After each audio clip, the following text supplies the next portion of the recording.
We've been talking about the importance of having the proper representation for a personal injury case here on Midday Maryland and the 10 steps that you should take to make sure you get the best attorney. Paul Demore back with us now to talk much more about these. Welcome back, Paul. Thanks for having me back, Wyatt. Great to have you here. Look, it's an important topic. We talked about the first 5 last week, correct? We did. We talked about the first 5 last week. We'll put those up just to do a quick recap. There they are for you. Obviously, we're going to be going into more detail with 6 through 10 today. However, if anybody wants to learn more, they should visit our website at demoreinjurylaw.com. There's a tab at the top called the Serious Injury Resource Center. They can click on that and see anything that I talk about on this show or and more interesting articles, go into greater detail on issues around personal injury and how to get help and services for people who've been catastrophically injured. Yeah, your website's a great resource. This is a big decision, very important, so there's more to consider here. There are. So let's start with number 6 on the list today, and that's past client reviews. Just like any other service industry, personal injury lawyers are out there to try to get good results for their clients and the people who contact them.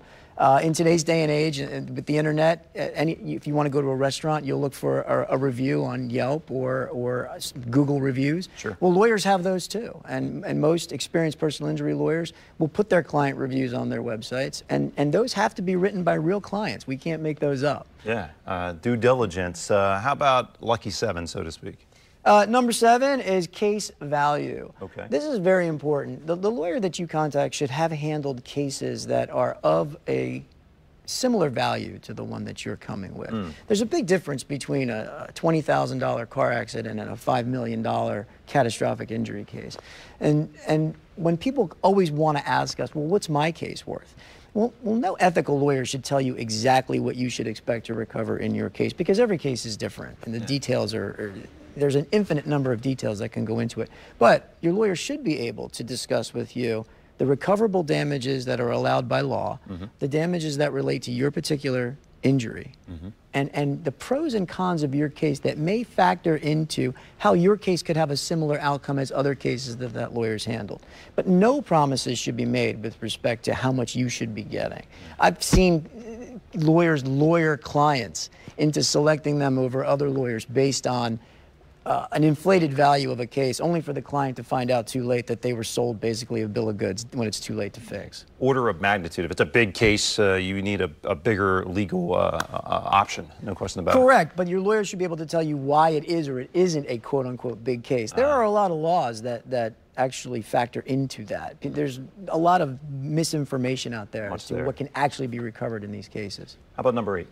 Number 8 is third-party recognition. There are several organizations like the Better Business Bureau, AVVO, Martindale-Hubbell that can provide objective criteria and rankings for law firms, and you can learn more about a law firm from its third-party recognition. Now, again, because of the internet age, it's pretty easy to find out which law firms have gotten this third-party recognition.